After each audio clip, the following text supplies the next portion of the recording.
Hello friends, welcome to Uttarakhand achiever. जैसे कि आप जानते हैं 21 जुलाई से आपके एग्ज़ाम्स हैं, तो उसी की सीरीज़ में हम लोग जो आपकी डीएलएड फर्स्ट सेमेस्टर की जो सीरीज़ है उसमें जो आपकी नेक्स्ट टॉपिक है वो है नेचर ऑफ इंग्लिश, जो आपकी प्रोफिशिएंसी इन इंग्लिश की बुक के अंदर एक चैप्टर है या यूनिट है। उसका सबसे पहला बुलेट है what is language, first second and foreign language. तो उसके अंदर है सबसे पहले व्हाट इज़ लैंग्वेज। तो जानते हैं सबसे पहले भाषा होती क्या चीज़ है। तो नॉर्मल सी भाषा में हम जानते हैं भाषा का मतलब क्या है, आपस में एक दूसरे से बातचीत करने का माध्यम। हाँ, तो उसी से हम आगे बढ़ते हैं। Language is an essential part of human life. अगर सोचो हमारे आपस में भाषा नहीं होती तो हम क्या एक दूसरे से बात कर पाते, या हम लोग अपनी बातों को किसी को बता पाते, क्या हम आज पढ़ पाते, कुछ ना कुछ और चीज़ें होती, लेकिन यही नहीं हो पाता जो हम आज हैं। It is the method of a communication. ये क्या है, हमारे पास बातचीत का एक माध्यम है। जो लैंग्वेज शब्द है वो लैटिन भाषा के लिंग्वा से आया है, जिसका मतलब होता है टंग। टंग से प्रोड्यूस होने वाली कोई साउंड, टंग प्रोड्यूस्ड साउंड या साउंड प्रोड्यूस्ड बाय टंग, उसको क्या कहते हैं हम लोग, लैंग्वेज कहते हैं। टंग मतलब जो जीभ होती है, वहाँ से जो साउंड प्रोड्यूस होती है उसी को हम क्या कहते हैं, लैंग्वेज कहते हैं।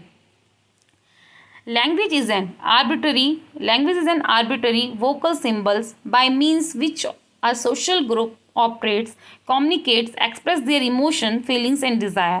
किसने कहा है, सेड बाय जॉर्ज एल ट्रेगर ने ही कहा है कि जो लैंग्वेज है वो क्या है, कुछ जो सिंबल्स हैं, जो बोले जाने वाले सिंबल्स हैं जो हमने निर्धारित करे हुए हैं, उन सिंबलों का क्या एक समूह है जिसके माध्यम से सोशल ग्रुप ऑपरेट्स, जो हमारे आपस में जो समाज है वो बना है, उस समाज में हम आपस में बातचीत कर पा रहे हैं, अपनी फीलिंग्स को, अपनी भावनाओं को, अपनी इच्छा को एक दूसरे को बता पा रहे हैं, वही भाषा है। नेक्स्ट है फर्स्ट लैंग्वेज। फर्स्ट लैंग्वेज क्या होती है, जैसे नाम से पता चल रहा है पहली भाषा। जो बच्चा पहली भाषा बोलता है या सीखता है उसी को हम फर्स्ट लैंग्वेज बोलते हैं, और उसको हम एक और भाषा से जानते हैं, वो क्या है, मदर टंग या फिर मातृभाषा। The first language that you learn to speak as a child. हम बचपन में या बच्चे में सबसे पहली भाषा जो हम सीखते हैं, आप माँ बोलना, पापा बोलना, या फिर मॉम बोलना, डैड बोलना, कुछ भी जो आप जैसे ईजा बोलना, या फिर हम लोग सीखते हैं, बहुत सारी शब्द होते हैं हमारे भाषाओं में कि हम लोग मम्मी को कुछ बहुत सारे टर्म से बोलने के, तो उनमें से कोई से भी एक जो भाषा आप सीखते हो वो आपकी क्या है, फर्स्ट लैंग्वेज है या फिर मदर टंग है। Mother tongue is natural source for development of a man's mind as mother milk for development of the infant body. ये किसने कहा है, महात्मा गांधी जी ने ये बात कही है। किसके लिए, मदर टंग के लिए। क्या कहा है कि जैसे मदर टंग किस समान है, मदर टंग समान है मदर्स मिल्क के। जैसे मदर मिल्क ज़रूरी है किसके लिए, किसी इन्फेंट के, किसी बच्चे के विकास के लिए मदर मिल्क जितना ज़रूरी है, उसी प्रकार किसी बच्चे के दिमाग के विकास के लिए मदर टंग का होना उतना ही ज़रूरी है। यह किसने कहा है, महात्मा गांधी जी ने कहा है। रेबन की बुक है the teaching of English. Ryburn की एक बुक है द टीचिंग ऑफ इंग्लिश। तो उसमें उन्होंने कहा है mother tongue is the basis of all work. क्या कहा है उन्होंने, जो मदर टंग है वो सब चीज़ का क्या है, बेस है। अब हमारे पास है फर्स्ट लैंग्वेज एक्विजिशन और सेकंड लैंग्वेज एक्विजिशन। अब सेकंड लैंग्वेज एक्विजिशन के लिए मैं यहाँ पे एक्विजिशन शब्द यूज़ ना करके मैं लर्निंग यूज़ करूँगी। ठीक है, एक्विजिशन मतलब क्या होता है, जहाँ आप बिना किसी क्लास के, बिना किसी मेहनत के, बिना कुछ चीज़ के आप क्या कर रहे हो, कुछ चीज़ सीख रहे हो। जब आपने फर्स्ट लैंग्वेज सीखी होगी या फिर आपने हिंदी, गढ़वाली, कुमाऊनी, आपने जो भी भाषा सीखी होगी उसमें आपको ज़्यादा मेहनत करने की ज़रूरत नहीं पड़ी। लेकिन वहीं अगर आपने स्कूल में जाके हिंदी सीखी होगी या फिर इंग्लिश सीखी होगी तो वहाँ पे आपको माहौल की ज़रूरत पड़ी, वहाँ पे आपको उसकी ग्रामर की ज़रूरत पड़ी, वहाँ पे आपको उसके मेथड्स की ज़रूरत पड़ी। तो जो दूसरी भाषा होती है उसके लिए क्या होती है, आपको अपनी इन्वायरमेंट की ज़रूरत पड़ती है, उसके ग्रामर की ज़रूरत पड़ती है। इसलिए यहाँ पे लर्निंग शब्द यूज़ होगा, जो हम सीखते हैं कुछ चीज़ को किसी माहौल में। लेकिन एक्विजिशन जो आप खुद हो जाता है, जो इनेट होता है, खुद ब खुद हो जाता है, इसलिए फर्स्ट लैंग्वेज को क्या किया है, एक्विजिशन का है। अभी हम देखेंगे सेकंड लैंग्वेज एक्विजिशन भी किसी ने कहा है, क्रैशमर की थ्योरी है, जिन्होंने 5 स्टेप्स दिए थे सेकंड लैंग्वेज एक्विजिशन के, कि आप जैसे फर्स्ट लैंग्वेज को सीखते हो उसी प्रकार आप सेकंड लैंग्वेज को भी एक्वायर कर सकते हो। तो वो उसके 5 स्टेप दिए हैं क्रैशमर ने सेकंड लैंग्वेज को सीखने के। First language acquisition is children acquisition of their native language. तो जो उसके आसपास की भाषा होती है उसको एक्वायर करता है, वही उसकी फर्स्ट लैंग्वेज कहलाती है। ही second language acquisition is learning a language after acquisition of first language. तो जब आपने मदर टंग जान ली है उसके बाद ही आप सेकंड लैंग्वेज को जान पाओगे, कंडीशंस है। अब यह है सब कॉन्शियस, आप बिना किसी ज़्यादा दिमाग लगाए हुए अपने आप ही चीज़ों को सीख जाते हो, आप कॉन्शियस नहीं होते हो, क्या होते हो, सब कॉन्शियस होते हो। ठीक है, अनकॉन्शियस होगा तो कहीं से जो सीख पाएगा, लेकिन थोड़ा थोड़ा कॉन्शियस मतलब सब कॉन्शियस होते हो। जैसे फ्राइड ने 3 स्टेज दी है हमारे माइंड की। सबसे पहले उन्होंने क्या कहा है, ज़्यादा पार्ट क्या होता है हमारे पास, अनकॉन्शियस में होता है, ऊपर कॉन्शियस होता है 10%, और 10% से ज़्यादा मेरे पास क्या होता है, सब कॉन्शियस होता है, फ्राइड ने कहा है। नेक्स्ट है हमारे पास does not require explicit interaction और एजुकेशन। बाहर के इंट्रैक्शन की और उसमें कुछ एजुकेशन की कोई ज़रूरत नहीं होती है जब आप फर्स्ट लैंग्वेज सीखते हो, लेकिन वहीं रिक्वायर्स एक्सप्लिसिट इंस्ट्रक्शन, बाहर के इंस्ट्रक्शन की और एजुकेशन की बहुत ज़रूरत होती है जब आप सेकेंड लैंग्वेज सीख रहे होते हो। लर्नर रीच नेटिव, जो लर्नर होता है वो क्या होता है, नेटिव मतलब आसपास की चीज़ों को जान पाता है। Often difficult to reach native like fluency, यहाँ पे क्या है, फ्लुएंसी जो होती है हमारे पास, जैसे जो हमारे पास फर्स्ट लैंग्वेज में होगी, जो नेटिव लैंग्वेज में होगी उतनी फ्लुएंसी नहीं हो पाती है। नेक्स्ट है यहाँ पे जो बच्चा होता है फर्स्ट में, वो पैसिव क्या होता है, पैसिव लर्नर होता है, अपने आप सीख रहा है, सुन रहा है मम्मी पापा को, दादी दादाजी को सुन रहा है वो, और अपने आप सीख रहा है। लेकिन यहाँ पे बच्चा एक्टिव लर्नर होता है या फिर एक्टिव पार्टिसिपेंट होता है। जब तक बच्चा ध्यान नहीं देगा, जब तक वो रूल्स को नहीं जानेगा, जब तक उसके वोकैब्स को नहीं जानेगा, प्रोनाउंसिएशन को नहीं जानेगा, तब तक बच्चा नहीं सीख सकता है। तो ये कुछ 5 थे फर्स्ट लैंग्वेज और सेकंड लैंग्वेज में डिफरेंस। तो ये पेपर में आता है कि what is the difference between first language and second language. ये 5 हैं। यदि आपके पास 8 नंबर में क्वेश्चन आता है तो आप 15-16 बुलेट्स ला सकते हो इसके लिए। वहीं अगर ये 4 नंबर में आता है तो उसमें 5-6 बुलेट और जोड़ सकते हो। नेक्स्ट है आपके पास importance of mother tongue in teaching English. अब आप इंग्लिश पढ़ा रहे तो मदर टंग की इंपॉर्टेंस क्या है, इंपॉर्टेंस ऑफ मोटिवेशन। यदि आपके पास मदर टंग नहीं है तो बच्चे को आप सेकंड लैंग्वेज सिखा ही नहीं सकते हो, बच्चों को आप छोटी छोटी चीज़ें नहीं सिखा सकते हो। तो कहा जाता है बातचीत का माध्यम ही हमारे पास क्या है, प्रेरणा का माध्यम ही क्या है, हमारे पास मदर टंग है। लर्निंग बाय इमिटेशन, अब आप क्या कर सकते हो, बच्चा क्या करता है, इमिट करके या फिर इमिटेट करके सीखता है। जैसे टीचर करेगा वैसे ही बच्चा करेगा, लेकिन उसके लिए उसको ट्रांसलेशन की ज़रूरत पड़ेगी। तो बच्चा क्या करेगा, मदर टंग से ही क्या करता है, टीचर हेल्प लेता है किस चीज़ की, अपनी न्यू लैंग्वेज को सिखाने के लिए। मैक्सिमम अपॉर्चुनिटी, अब हिंदी लैंग्वेज जो हमारे पास मदर टंग है, मदर टंग क्या करता है, बहुत सारी अपॉर्चुनिटी देता है बच्चे को कि आप क्या कर सको, इंग्लिश पढ़ा सको। जैसे कि आप बहुत सारी चीज़ें करा सकते हो, जैसे हमारे पास पोएम्स होती हैं उनको करा सकते हो, स्टोरीज टेलिंग करा सकते हो। लर्निंग बाय सिचुएशन, अब बहुत तरीके की सिचुएशंस क्लास में आती हैं तो आप उसमें मदर टंग की हेल्प से बच्चे को इंग्लिश लैंग्वेज सिखा सकते हो। अब है पास सेकेंड लैंग्वेज, तो सेकेंड लैंग्वेज क्या होती है, language which is not there native language but which they use at work और एट स्कूल।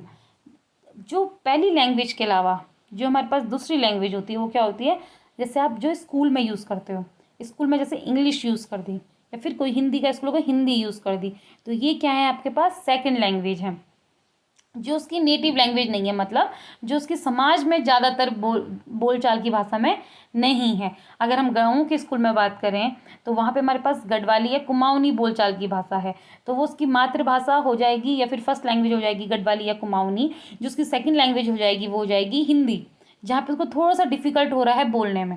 वैसे ही अगर हम लोग अर्बन जो सिटीज़ होती हैं फिर रूरल सिटीज़ होती हैं जो हमारे पास, उसके हिसाब से भी चीज़ें बांट के समझा सकते हैं। For example student in South Asian country learn English as a second language in addition to their native language. जो साउथ एशियन कंट्रीज हैं वहाँ पे सेकेंड लैंग्वेज क्या है, हमारे पास इंग्लिश है। और यहाँ पे भी जहाँ पे हमारे पास, जहाँ हम लोग इंडिया में भी ज़्यादातर क्या है, सेकेंड लैंग्वेज क्या है हमारे पास, इंग्लिश है। NCF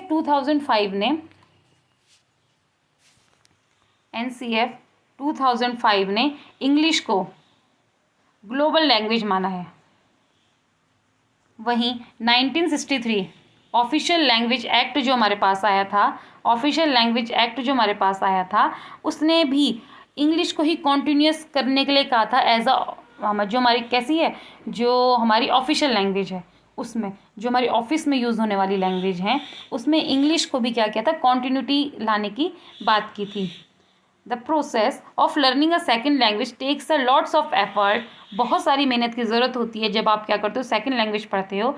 it requires familiarising oneself with vocab, sentence structure, pronunciation, grammar rules etcetera. यदि आप दूसरी लैंग्वेज सीख रहे हो तो वहाँ पे आपको बहुत ही ज़्यादा एम्फेसाइज करना पड़ता है अपने आप को चीज़ों के लिए, किस चीज़ के लिए, वोकैब के लिए, सेंटेंस स्ट्रक्चर के लिए, प्रोनाउंसिएशन के लिए, ग्रामर रूल्स के लिए। अब वहीं पे हमारे पास स्टीफन क्रेशर आए थे, उन्होंने बोला कि जैसे आप फर्स्ट लैंग्वेज सीखते हो उसी प्रकार आप सेकंड लैंग्वेज सीखते हो, उसके लिए उन्होंने 5 स्टेप दिए हैं। तो ये थी आपके पास सेकंड लैंग्वेज एक्विजिशन या सेकंड लैंग्वेज की बात। फॉरेन लैंग्वेज क्या होती है? फॉरेन लैंग्वेज है आपकी जो आपके देश में नहीं बोली जाती है। जैसे भारत के लिए हो जाएगी कोरियन हो जाएगी, फ्रेंच हो जाएगी, जर्मन हो जाएगी। तो वो लैंग्वेज जो हमारे देश में नहीं बोली जाती है उसको हम बोलते हैं foreign language.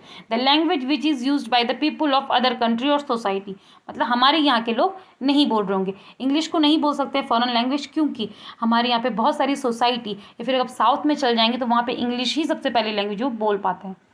The NEP 2020 says there will be a greater flexibility in the 3 language formula. अब 3 language formula क्या था? 3 language formula 1964 और 66 में, 1964 और 66 में कोठारी आयोग आया था, कोठारी आयोग। तो कोठारी आयोग ने कहा था कि हमें बच्चे को 3 लैंग्वेज सिखानी होंगी। 3 लैंग्वेज में सबसे पहले उसकी फर्स्ट लैंग्वेज होगी, फिर दूसरी उसकी सेकंड लैंग्वेज होगी, और तीसरी उसकी क्या होगी, फॉरेन लैंग्वेज होगी। और फॉरेन लैंग्वेज में उन्होंने संस्कृत को भी लाया था कि अगर आप सेकंड लैंग्वेज या फर्स्ट लैंग्वेज नहीं पढ़ो तो आप संस्कृत की, मतलब क्लासिकल लैंग्वेज को भी हमारे यहाँ पे लाओगे। तो ये कोठारी कमीशन ने कहा था। वहीं NCF 2005 ने जो क्या कहा है, जो इंग्लिश है हमारे पास क्या है, ग्लोबल लैंग्वेज है। मतलब जो भी हमारे पास मल्टीलिंगुअलिज्म कंट्री होंगी, जो भी होंगी, वहाँ सारी की सारी क्या होंगी, ग्लोबल लैंग्वेज होगी हमारे पास इंग्लिश। अब है आपके पास नेक्स्ट जो आपका बुलेट है वो है language is a means of communication and thinking. ये नॉर्मल से अगर करेक्टरिस्टिक्स बोले हैं इसकी लैंग्वेज की, वो क्या ही है, language is a mean of communication. और वहीं थिंकिंग की बात करेंगे तो हमारे पास साइकोलॉजिस्ट हुए हैं जीन पियाजे और वाइगॉस्की, या फिर नॉम चॉम्स्की। तो जीन पियाजे और जो वाइगॉस्की हैं वो हमारे पास कंस्ट्रक्टिव अप्रोच के हैं, जो ये कहते हैं कि जो हमारी चिंतन प्रक्रिया है या फिर थिंकिंग प्रोसेस है वो कोरिलेट करती है हमारे लैंग्वेज से, कि लैंग्वेज और थिंकिंग जो हमारे पास प्रक्रिया है या फिर मेथड है या मीन्स हैं वो एक दूसरे से क्या है, संपूर्ण है। अगर ये है तो वो होगा और वो है तो ये होगा। मतलब लैंग्वेज है तो थिंकिंग हो पाएगी और थिंकिंग है तो तभी लैंग्वेज बन पाएगी। कम्युनिकेशन 2 तरीके के हो सकता है, एक होता है वर्बल, एक होता है नॉन वर्बल। वर्बल के लिए मतलब जब आप बोल के कोई चीज़ समझा रहे हो किसी चीज़ को तो वो हो जाएगा, क्या हो जाएगा, जो लैंग्वेज का मतलब आपको ज़रूरत पड़ रही है वो जाएगी वर्बल। वहीं अगर आपको लैंग्वेज की ज़रूरत नहीं पड़ रही, आप जेस्चर हो, आप किसी को आँख दिखा रहे हो या फिर किसी को आप हाथ से कुछ इशारे कर रहे हो या फिर आपके मुँह के एक्सप्रेशन ही कुछ ऐसे हो रहे हैं, तो वो सारे किस में आ जाएगा, आपका जेस्चर में आ जाएगा, जो नॉन वर्बल होती है। जैसे आपने पढ़ा है एक होती है साइन लैंग्वेज, तो वो साइन लैंग्वेज नॉन वर्बल में आ जाएगी। अब कंपोनेंट क्या है किसी कम्युनिकेशन के, तो कंपोनेंट क्या क्या हो सकते हैं, सेंडर जो कोई बात बोल रहा होगा। अब बात क्या होगी, कुछ इन्फॉर्मेशन उसके पास होगी जो उसने बोलना है, किस इंस्ट्रूमेंट टूल का यूज़ कर रहा है। इंस्ट्रूमेंट और टूल से मतलब है माध्यम क्या है आपके पास, मीडियम क्या है, आप आमने सामने बोल रहे हो या फिर आप फ़ोन में बोल रहे हो या आप लेटर भेज के बोल रहे हो, आप किस तरीके से बोल रहे हो, वो मीडियम है या टूल है। और एक होगा फिर रिसीवर जो क्या करेगा, बात को सुनेगा और दोबारा अपनी बात को क्या करेगा, सेंडर को भेजेगा, फिर वही सारी की सारी प्रोसेस चलती जाएगी। तो ये क्या है, कंपोनेंट ऑफ कम्युनिकेशन है। It is essential in maintaining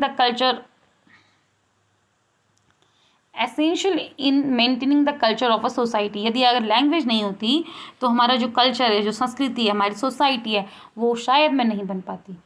it is the only through language that human being share each other feelings, ideas, thought and expression. Language के माध्यम से ही आप अपने, चाहे आप एक्सप्रेशन कर रहे हो, चाहे आप मतलब साइन लैंग्वेज यूज़ कर रहे हो, सब किस कारण हो पा रही है? लैंग्वेज के माध्यम से ही हो पा रहा है कि आप अपनी दिल की बात दूसरे तक को पहुंचा रहे हो। नेक्स्ट है, people give shape to their emotion, expression, thoughts, feelings with the help of language. People क्या करते हैं? उस चीज़ को शेप देते हैं। यदि कोई सिर्फ एक्शन से बता रहा है कि मैं गुस्सा हूँ, है ना, लेकिन वो कुछ शब्द उसमें जोड़ दे तो उसको क्या मिल जाती है? उसको और ज़्यादा, उस गुस्से को और ज़्यादा आग मिल जाती है कि वो गुस्सा वो ढंग से बता पाता है। वैसे ही कोई आपको कुछ समझाना चाह रहा है, वो सिर्फ लिखे हुए के माध्यम से अगर आपको समझा रहा है, तो जैसे अगर ये सिर्फ लिखा हुआ आपके पास होता और आप समझ नहीं पाते, मतलब आप सिर्फ लिखा हुआ होता, आप बोल के भी अच्छे ढंग से समझ रहे हो, तो वो सारा क्या है? एक शेप देता है हमारे इमोशंस को।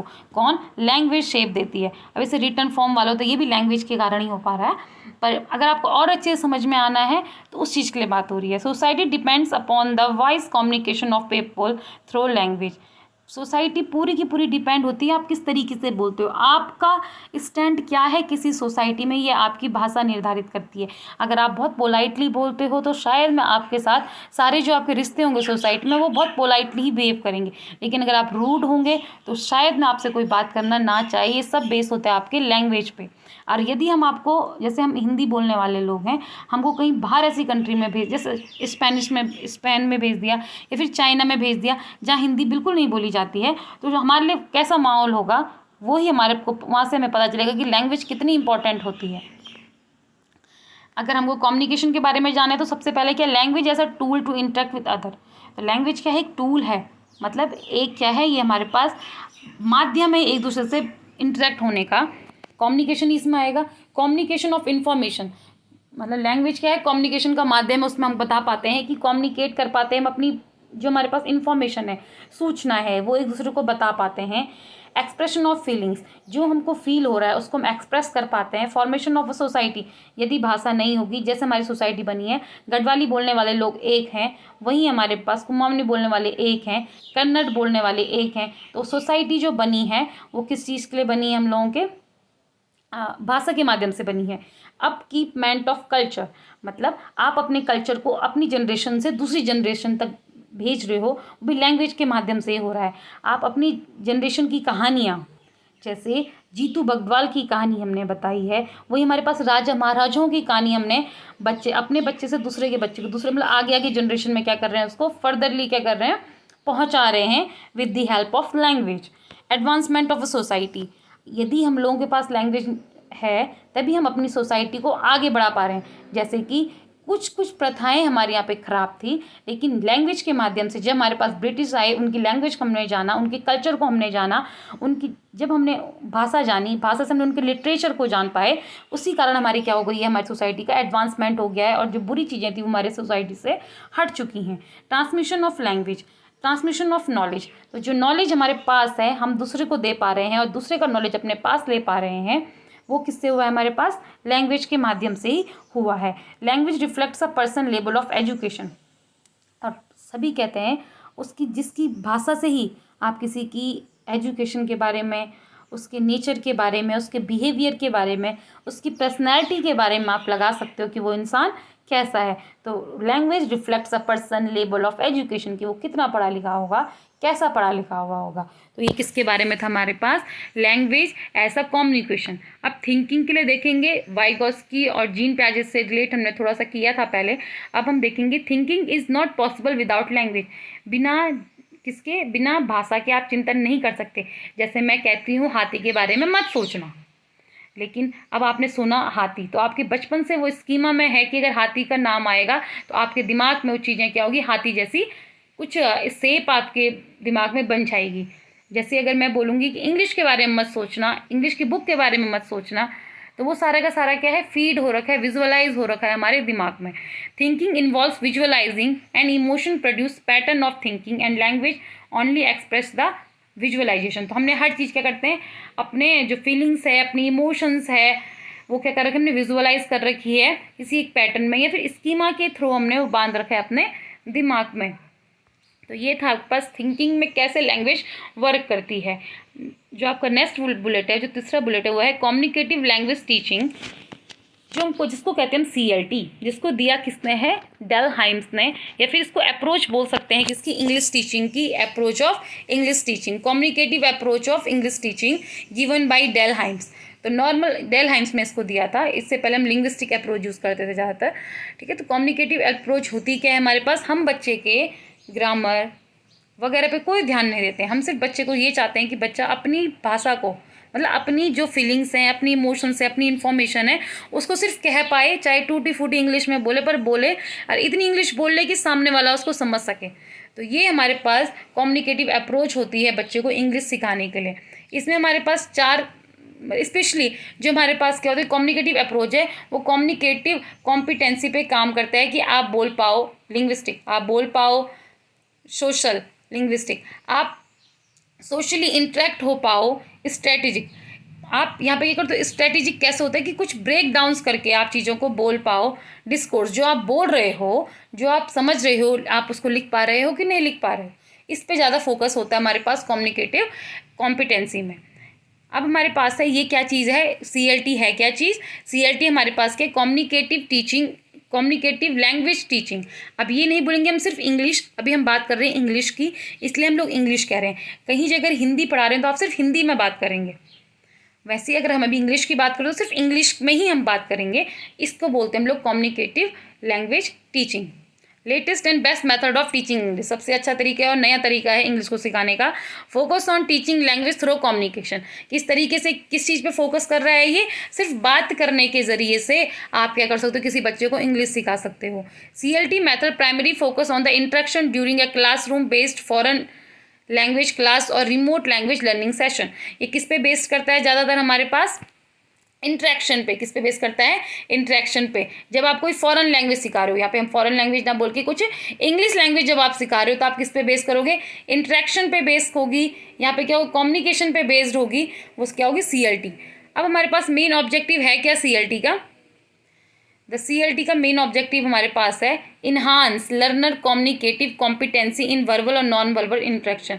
बच्चे का किसी ना किसी तरीके से, जो लर्नर है, किसी ना किसी तरीके से उसकी कॉम्पिटेंसी, और भी किस चीज़ में बढ़ानी है हम लोगों ने, आप बातचीत में। मतलब हमारे यहाँ पे बहुत सारी चीज़ें ऐसी होती हैं, हम बोल, कई बच्चे ऐसे बोलते हैं कि हम लोग बोल नहीं पाते हैं इंग्लिश, लेकिन हम लिख पाते हैं। तो उसी चीज़ के लिए हम कह सकते हैं कॉम्पिटेंसी बढ़ानी है किस चीज़ में, कम्युनिकेशन में। सिर्फ बातचीत कर पाए बच्चा इंग्लिश में, तो वो क्या है हमारे पास, इसका मेन गोल है या फिर ऑब्जेक्टिव है। सेकेंड है English skills, 4 skills are interrelated. ये बात ऐसी करती है जैसे हम लोगों ने पढ़ा है, जो हम इसकी कहते हैं कि पहले आप क्या करोगे, L है listening, S speaking, R reading, फिर राइटिंग, कि ये क्या है, ऐसे ऐसे करके बढ़ते तरीके से। पहले आप क्या करते हो, सुनते हो चीज़ों को, फिर आप उस चीज़ को बोलते हो, फिर आप उस चीज़ को पढ़ना सीखते हो, पढ़ने के बाद लास्ट में आप लिखना सीखते हो।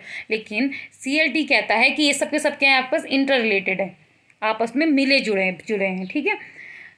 Fluency is more valued than accuracy. जो ये मेथड है वो ये नहीं कहता है कि आप बहुत जल्दी बोलो, मतलब आपको ये कहता है कि आप जो बोल रहे हो सिर्फ बोलो, इससे फ़र्क नहीं पड़ता आप उसको सही बोल रहे हो, गलत बोल रहे हो, इंग्लिश में बोल रहे हो और सामने वाले को समझ में आ रहा है, इसका ये मेन मोटिव होता है। मतलब फ्लुएंसी पे ज़्यादा ध्यान देता है बजाय कि आपके, किस पे, फ्लुएंसी पे ज़्यादा ध्यान देता है बजाय कि आपके एक्यूरेसी पे। अब जैसे पेपर में क्वेश्चन क्या आता है कि CLT में एक टीचर की भूमिका क्या होगी, तो टीचर की भूमिका क्या होगी, उसमें बच्चे की ब्रेन स्टॉर्मिंग कराएगा, इन्फॉर्मेशन गैप्स, जो इन्फॉर्मेशन प्रोवाइड कराएगा, पर किस माध्यम से पढ़ाएगा वो उसके हाथ में होगा।